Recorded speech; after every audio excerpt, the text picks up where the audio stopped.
Chers auditeurs, chères auditrices, bienvenue sur les ondes de la radio des Sans-Voix pour une nouvelle émission de Valeurs humaines. C'est moi la voix.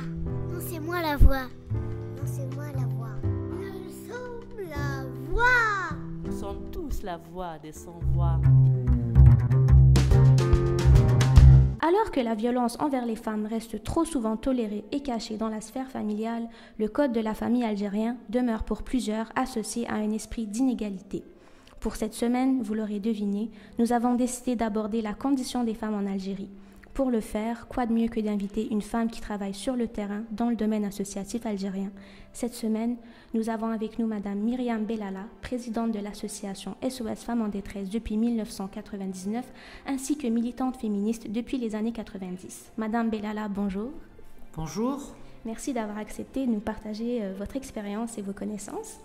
Pour commencer, est-ce que vous pourriez nous présenter l'association que vous dirigez ? Alors, SOS Femmes en détresse est une association humanitaire qui lutte pour les droits des femmes, seules ou avec enfants. Elle est née dans les années 92. L'une des premières réalisations de l'association, c'est un centre d'hébergement pour femmes. Au début, c'était essentiellement des femmes victimes du code de la famille. Puis, au fur et à mesure du temps, bien sûr, on a eu beaucoup de cas, des cas de femmes victimes de violences. Et nous sommes une association nationale, mixte aussi, ce qui est assez rare. Et nous avons plusieurs comités à travers le territoire national, des comités parfois plus actifs que d'autres. Puis, nous avions eu aussi des centres d'écoute. Nous travaillons beaucoup avec des projets en collaboration avec l'Union européenne sur tout ce qui a trait à la lutte contre les violences à l'égard des femmes. Mais nous travaillons aussi sur plusieurs volets, sur le volet aussi du développement. Nous aidons aussi des femmes pour la réinsertion socio-économique. Par exemple, nous travaillons beaucoup à Janet sur tout ce qui est dans le domaine culturel, de l'artisanat, aussi de l'agriculture. Voilà. Tout ce qui est bon pour pouvoir faire sortir les femmes de la précarité économique ou de la violence, c'est notre credo. Est-ce que vous pourriez nous expliquer ce qui vous a personnellement poussé à vous impliquer dans la prise en charge des femmes en détresse ? Eh bien, il faut dire que moi, j'ai toujours travaillé dans le domaine associatif, que ce soit aussi bien avec des jeunes que des enfants. Et puis, par la suite, c'est en allant vers le centre d'hébergement, vers les années 92, que j'ai vu toute cette misère et toutes ces femmes ensemble. Et j'ai été frappée par tout ce qu'elles ont subi comme violence et comme discrimination. Et puis le foyer était petit. Bon, certes, c'était le premier foyer en Algérie, mais c'était la première fois que je voyais des femmes rassemblées, qui étaient là, complètement perdues, et avec tous les efforts que faisait à ce moment-là notre regrettée présidente, Madame Bouzard, et son bureau, on sentait que c'était vraiment le pot de fer contre le pot de terre, parce qu'il y avait très peu de moyens, il y avait une telle détresse que ça m'a pris à la gorge. Et c'est à partir de là que j'ai commencé en tant que donatrice, puis petit à petit, je suis rentrée dans le bureau, secrétaire générale, la présidente. C'est une grande partie de ma vie, l'association. Alors abordons ces femmes que vous assistez. Qui sont-elles ? Quels sont leurs parcours généralement ? Est-ce qu'il existe finalement un profil type qui se présente plus souvent à vous ? Je dirais le profil type qui vient souvent au centre, c'est plutôt des femmes qui sont à bout, deux qui viennent le plus souvent des milieux, on va dire, pauvres. Et donc, c'est les deux caractéristiques des victimes qui demandent de l'aide.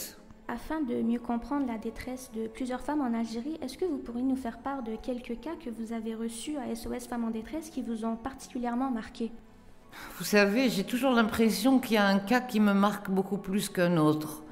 Mais en fait, il y a beaucoup de cas qui sont marquants. Parce que quand même, ça fait si longtemps. Et oui, chaque cas est complètement différent. Même si elles sont toutes victimes de violences ou de discrimination.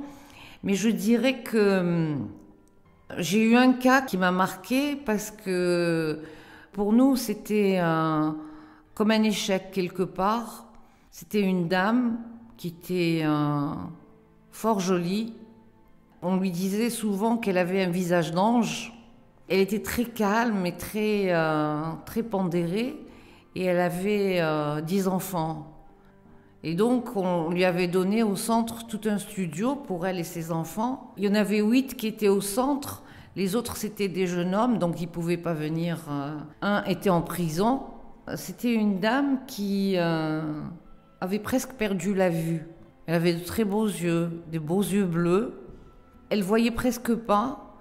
Et c'était une femme qui avait été mariée jeune, qui venait de la Casbah, mais qui a eu dans sa vie un homme, malheureusement, qui l'aimait énormément, mais qui était d'une violence extrême avec elle. Et donc son mari la battait très souvent pour un oui, pour un non. En tant qu'ancien boxeur, donc il lui donnait des coups de poing très souvent à la tête. C'était pour ça qu'elle commençait à perdre la vue. Et cette femme était d'une douceur invraisemblable. On n'arrivait pas à comprendre que malgré toutes les violences qu'elle avait subies dans sa vie et ses enfants qu'elle traînait avec elle, comment qu'elle pouvait être égale à elle-même. Et en fait, on a fait des pieds et des mains pour la soigner d'abord. Les enfants, on les avait inscrits à l'école. Ils étaient moins traumatisés parce qu'ils se sentaient en sécurité. On l'aidait aussi pour aller voir son fils en prison. Donc c'était un travail vraiment très très important.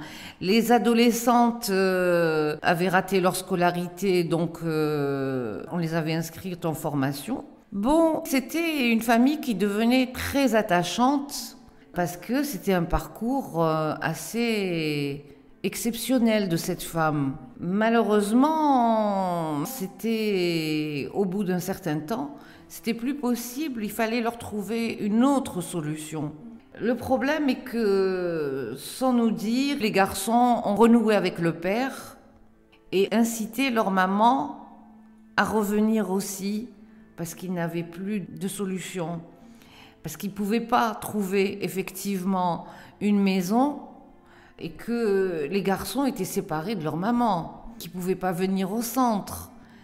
Et que souvent, parfois, il y en avait un qui dormait dehors. Et la préoccupation de la maman, c'était aussi quand l'autre allait sortir de prison, qu'il fallait pas qu'il retombe dans une histoire encore de délit ou quoi que ce soit. Et donc, elle faisait en cachette, elle a vu son mari, qui a beaucoup pleuré, et qui lui a promis de ne plus recommencer, et que ses enfants lui manquaient beaucoup, etc.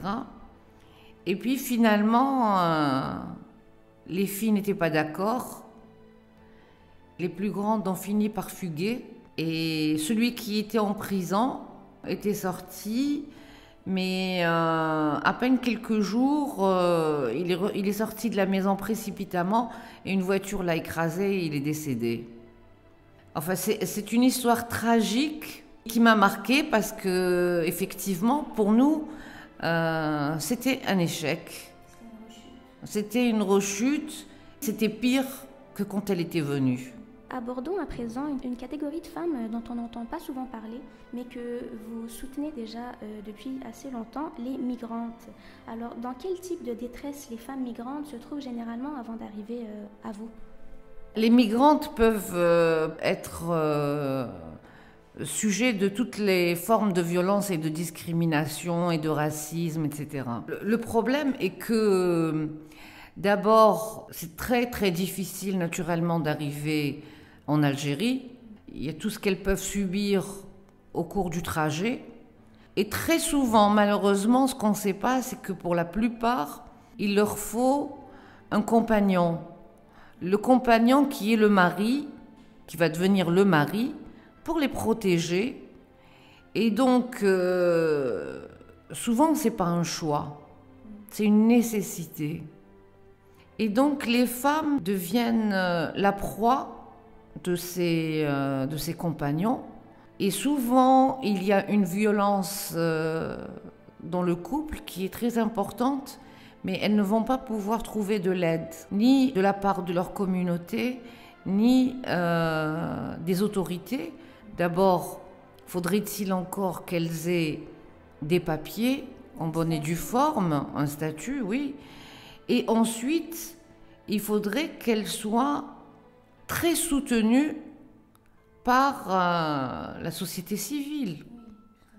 Ce qui n'est pas encore le cas, parce qu'il y a d'abord une méconnaissance du problème des migrantes, ce qui est encore, à mon avis, un autre problème. Parce que quand on parle des migrants, on parle beaucoup plus des migrants en général et de ce qu'ils sont en train de subir, mais en tant qu'hommes, très peu en tant que femmes. Or, les femmes souffrent énormément. Elles sont souvent mamans très jeunes, parfois de plusieurs enfants, hein.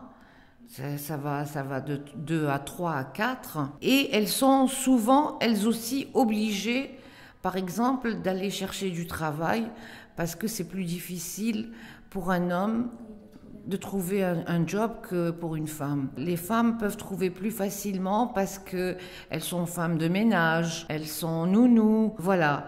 Et donc, entre les enfants, entre les problèmes du mari, de l'éloignement de la famille, de ce qu'elles peuvent subir au quotidien, il n'y a pas de place à la parole. Elles ne se rendent pas compte de la nécessité de se trouver de l'aide. Et est-ce qu'elles font face finalement à plus de difficultés qu'une femme algérienne n'aurait probablement pas eu à surmonter justement à cause de peut-être leur statut social? Moi, je crois qu'il ne faut pas se tromper. C'est les mêmes difficultés. C'est pareil. C'est pareil. Toutes les deux, migrantes ou bien algériennes, elles vont subir les mêmes violences. Elles vont être stigmatisées par la société, par la famille. Elles ne vont pas pouvoir trouver de logement. Elles ne vont pas pouvoir habiter seules. C'est quoi la différence? La différence, tout simplement, c'est que l'une est migrante, qu'elle n'a probablement pas de papier, qu'elle n'a pas de statut reconnu, et que l'autre est algérienne, mais que aussi elle n'a pas tous ses droits. En fait, c'est le déni de droits qui rassemble aussi bien celle qui est migrante que celle qui est algérienne. Toutes les deux, elles peuvent subir les mêmes violences, les mêmes tortures. C'est être femme qui est problématique chez nous. Nous arrivons à la fin de notre émission. Madame Bellala, nous vous remercions d'avoir accepté notre invitation. À la radio des Sans-Voix, nous saluons votre persévérance dans votre lutte pour le respect des droits des femmes en Algérie, ainsi que dans l'assistance aux femmes en détresse. Et nous rappelons à tous que chaque individu a le droit au respect et à la dignité. Est-ce que vous auriez un dernier message à adresser peut-être à la société algérienne pour peut-être plus de tolérance envers les femmes, plus de respect? Oui, bien sûr. Moi, je pense que d'abord, l'essentiel, c'est qu'il faut avoir des valeurs humaines. Elles sont essentielles. Qu'il y ait de la tolérance et qu'il est impossible pour une société de nier ces valeurs humanistes. Il ne peut y avoir aucun progrès. Il ne peut y avoir que de la violence sans arrêt, et que la place des femmes, elle est primordiale dans toutes les sociétés, qu'on ne peut pas la nier, et que malgré tout, nous sommes, nous, les représentants d'associations, de la société civile, donc sur le terrain, et nous savons combien c'est difficile aujourd'hui, déjà en tant que femme, de pouvoir travailler pour aider les autres. Alors qu'est-ce que c'est que d'être victime? Et je pense que c'est essentiel pour les Algériens et pour les Algériennes de revenir à l'esprit empreint de solidarité et d'humanisme, comme on l'était tout au début. Et c'est ça qui va faire de nous un pays fort et prospère. Plein d'espoir, merci pour ce beau message. Quant à vous, chers auditeurs et chères auditrices, je vous remercie pour votre écoute et votre fidélité et je vous donne rendez-vous la semaine prochaine pour une nouvelle émission. Au revoir.